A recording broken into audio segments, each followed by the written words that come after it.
Olá, eu sou a professora Josiane Brito e estamos aqui neste nosso encontro semanal de Escola Dominical da Igreja Metodista Memorial em Vitória.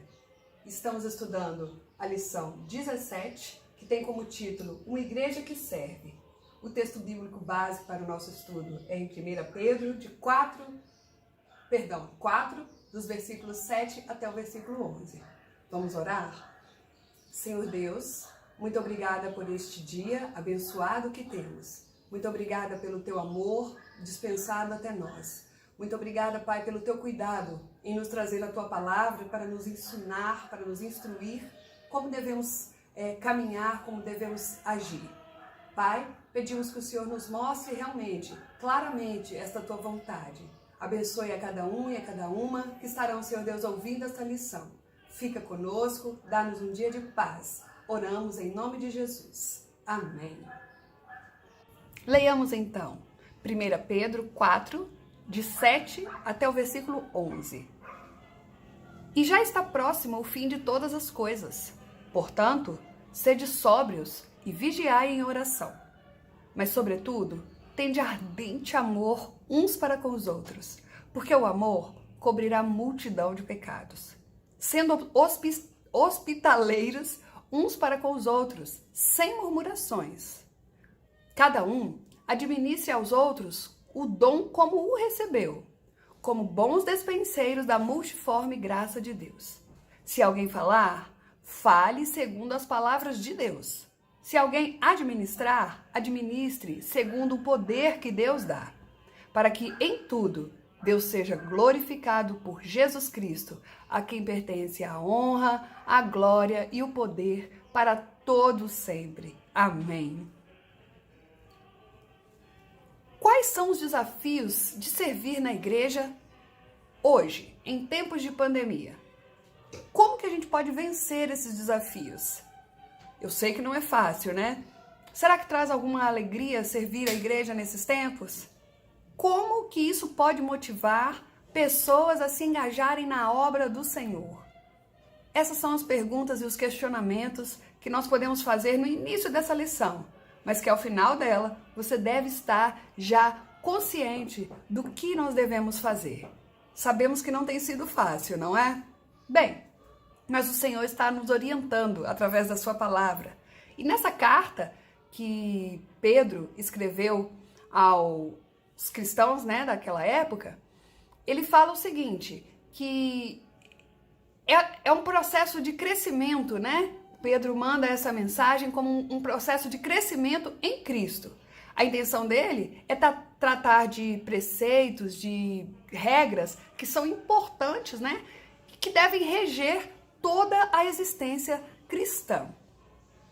Estes preceitos, essas regras, têm a ver com a ética, com a integridade, com a consciência, com a convicção e que alteram toda a forma de ser e de se relacionar. Pedro também fala da esperança, mas também de santidade, fala de amor e fala de serviço. No capítulo 1, ele apresenta as pessoas destinatárias como aquelas que são os forasteiros da dispersão, né, da diáspora, naquele ponto ali da galáxia, da Capadócia, na Ásia e na Bitínia. Alguns destes lugares são pequenos vilarejos, aldeias, né? E assim é possível perceber a mensagem de Jesus sendo pregada em todo canto. Não era só nas grandes cidades, né? Mas também nas pequenas cidades, nos pequenos vilarejos, ali era pregada a palavra do Senhor.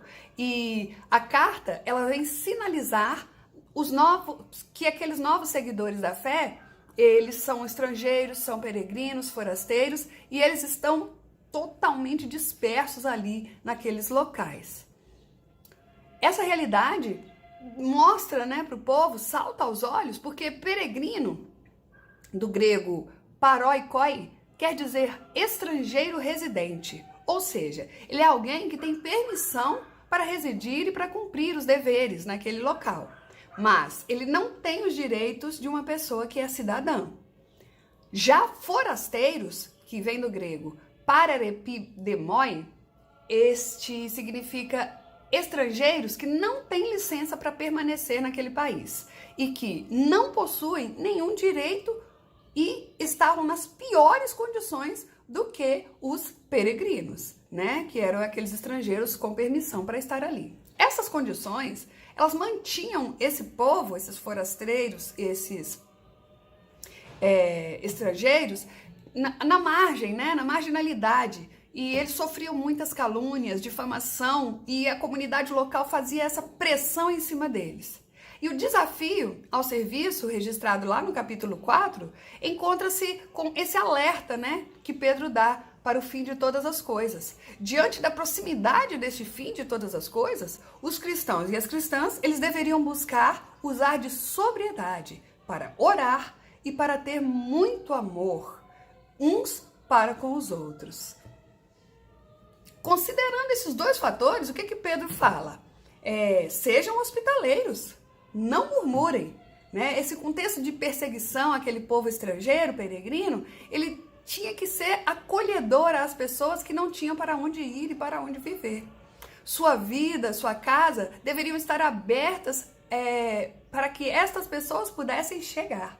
Ser hospitaleiros, lá no grego, philoxenos ou philoxenos, adjetivo composto que a gente tem aqui a primeira parte, filho, que é amar, e o xenos é estrangeiro ou estranho, né? E a gente pode dizer que isso é traduzir o amor em ações.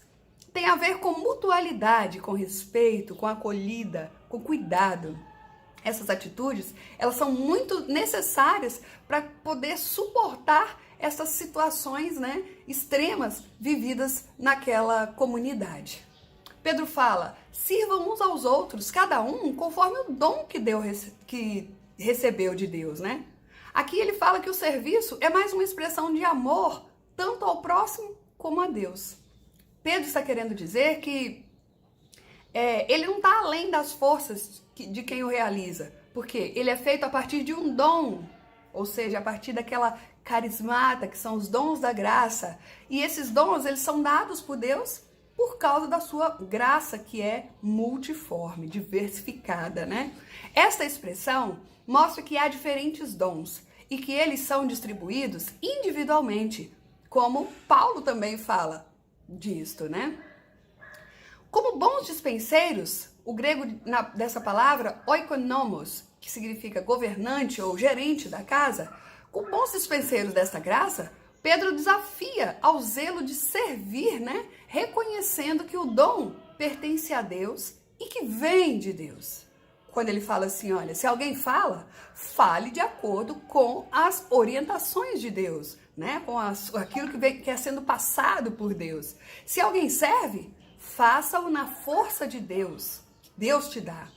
Estes exemplos, eles abrangem diferentes ministérios relacionados à palavra e ao serviço que Deus nos dá em geral. E o que eles mostram?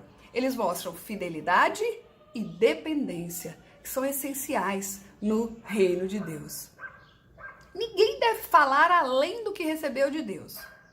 A palavra oráculos aqui é traduzida como logion, e se refere aos pronunciamentos de Deus. Oráculos são aquelas palavras divinas, né, de Deus. No nosso caso, do nosso Deus. E ninguém deve trabalhar na própria força. E muito menos desanimar. Mas sim usar a força com que Deus supre os seus filhos e as suas filhas. O objetivo do serviço mútuo também é declarado por Pedro no versículo 11. Quando ele fala que para que em todas as coisas Deus seja glorificado por meio de Jesus Cristo. O que a gente tem que lembrar é que o serviço é fruto dos dons que nós recebemos, né, dessa multiforme graça do nosso Deus. Ele beneficia o próximo e pode alegrar quem o pratica. Eu afirmo que ele alegra quem o pratica, mas acima de tudo, ele glorifica o nome do Senhor, que tem domínio sobre todas as coisas, por todos os séculos. Aleluia! Trazendo isso para os dias de hoje, como palavra que ilumina a vida, nós temos que a igreja é a presença de Deus no mundo. Veja que importante é o nosso papel como igreja. Isso é um dom que ultrapassa denominações, ultrapassa geográficos, né, locais, culturas e economias. E a igreja é esse corpo vivo que, pela compreensão da graça que Deus nos dá e através da vida comunitária e do culto a Deus, adquire uma nova identidade, promove uma inclusão em uma dinâmica, né, que pela presença de Jesus consegue transformar pessoas que não eram povo, como o Pedro, né, fala lá na 2 Pedro 2, capítulo 2, no versículo 9 e 10, transforma esse povo em povo de Deus, né? Povo eleito, raça eleita. Então, essa convicção de que Deus está agindo, né, nesse mundo, dá ao seu povo o sentido de urgência da missão. Cada membro da família de Jesus, o Espírito presenteia com dons que são oportunidades para o serviço do Senhor, para o reino dele, né? Os carismas são diversos, esses dons, mas o objetivo deles é um só: glorificar a Deus servindo ao próximo.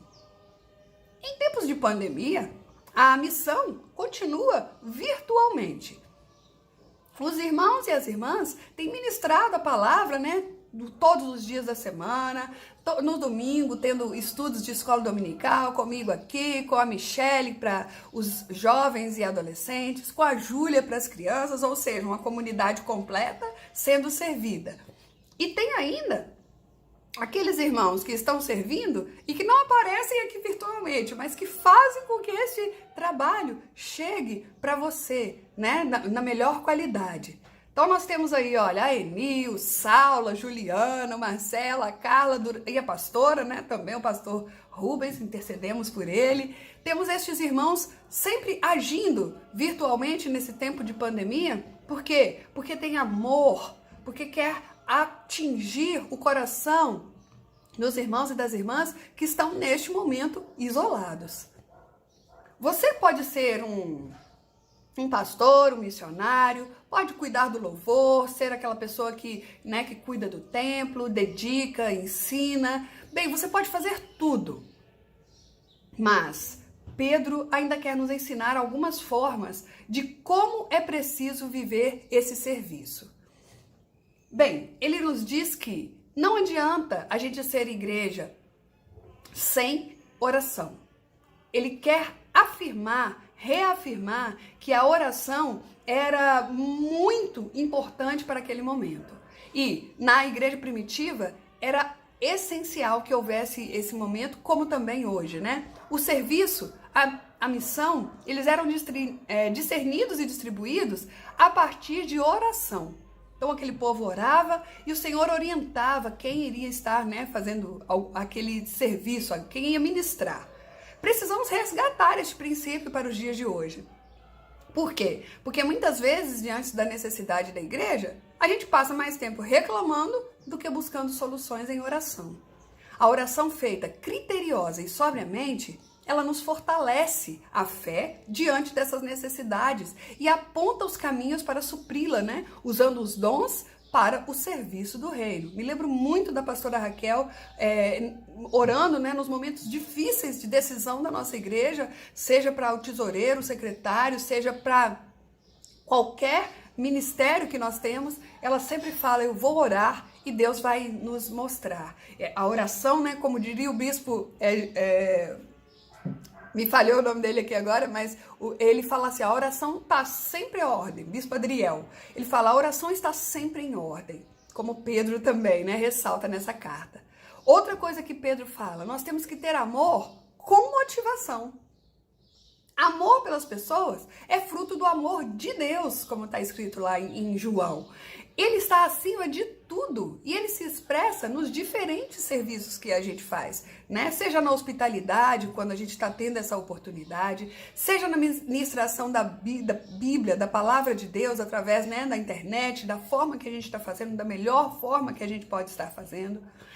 O alvo desse serviço são as pessoas, mas o objetivo desse serviço é glorificar ao nosso Deus. Sendo assim, Se o que fazemos não for para trazer benefício para pessoas e demonstrar-lhes o amor de Deus, esse trabalho, mesmo virtual, ele não tem nenhum valor. Nós estamos aqui com um objetivo.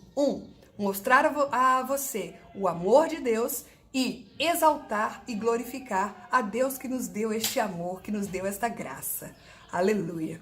Mais uma dica, né? Mais uma orientação. Na dependência de Deus e fielmente a sua palavra é que nós devemos estar.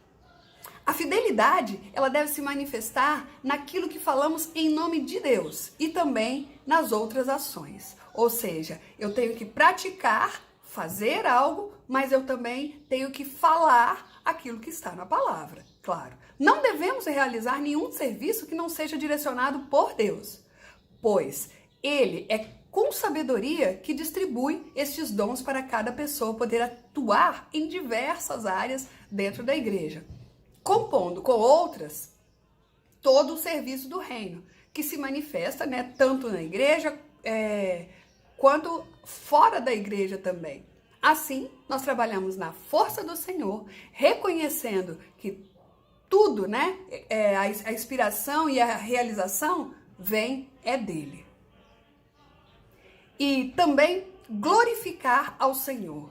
Muitas vezes nos deixamos levar por algumas motivações que são humanas e muitas vezes até egoístas, exercendo um serviço na casa de Deus para a nossa própria realização pessoal, querendo fazer as coisas do nosso jeito, esperando um reconhecimento das pessoas. E até ficamos com raiva quando alguém nota, quando ninguém nota aquilo que nós fizemos. Mas o que fazemos não é por nós mesmos, porque primeiro foi Deus quem nos deu este dom, né? E é para Ele, que é doador dos dons, que opera tudo em nós e através de nós. Se a gente tem essa consciência de que o que a gente faz, que o serviço que a gente desempenha, ele é uma misericórdia, né? Uma graça que Deus tem por nós, aí a gente relembra que tudo isso é porque Ele me ama, é porque Ele me capacita e Ele me faz um instrumento nas mãos dEle. Assim, para glorificar a Deus, nós precisamos trabalhar com humildade e acolher as pessoas, aceitando a ajuda delas, né? Aceitando as suas ideias, crendo que assim Deus está nos usando e usando outras pessoas. E tudo o que fazemos é para Ele. E o que a gente pode concluir então? É fácil ser igreja em tempos de pandemia ou no novo normal, né, que nós vamos ter daqui a algum tempo? Não é fácil. Mas nós temos a direção. Nós temos os preceitos, as normas que fazem com que a nossa vida fique mais direcionada para aquilo que é realmente importante no reino de Deus. Nós é que somos essa igreja e responsáveis para que a marca desse serviço não se afaste dela. Deus nos deu dons e talentos para servir ao nosso próximo. Para quê? Para que Ele seja glorificado, né? E que nós precisamos reconhecer que não só os nossos dons, nós temos também que admitir que foi Ele que nos deu esses diferentes dons e que cada um e cada uma é muito importante. Outra coisa que é muito importante um desafio que a igreja tem de ser serva é trabalhar a mutualidade. Todos os dons e ministérios a serviço do alvo comum, que é o anúncio do Evangelho de Cristo. E isso vai gerar crescimento e mais dons e serviços para a glória de Deus. E o que a gente tem que deixar bem firme no nosso pensamento, né? Na nossa memória? Que agindo assim, nós vivemos com sabedoria, expressando o amor através do serviço do Senhor. Esses são os textos para reflexão durante a semana, certo? Eles vão estar na descrição do nosso vídeo. Vamos orar? Senhor, nós te agradecemos pela orientação dada nesses momentos, Senhor Deus, que passamos aqui de estudo. Senhor, sabemos e entendemos que como igreja nós temos, Senhor Deus, que falar deste teu amor, falar dessa tua graça, Senhor Deus, não só através, Senhor Deus, da mensagem, mas também através das nossas atitudes. Ensina-nos mesmo, Pai, a cada dia, a sermos bons despenseiros, Pai, dessa multiforme graça que o Senhor nos dá. Fica conosco, continua conosco durante toda esta semana, continua, Senhor Deus, a abençoar cada membro, Pai, de nossa igreja, fazendo, Senhor Deus, com que cada um tenha, Senhor Deus, o discernimento e a orientação vinda diretamente do Senhor para o coração deles. Oramos muito gratos, em nome de Jesus. Amém. A graça e a paz, amada igreja.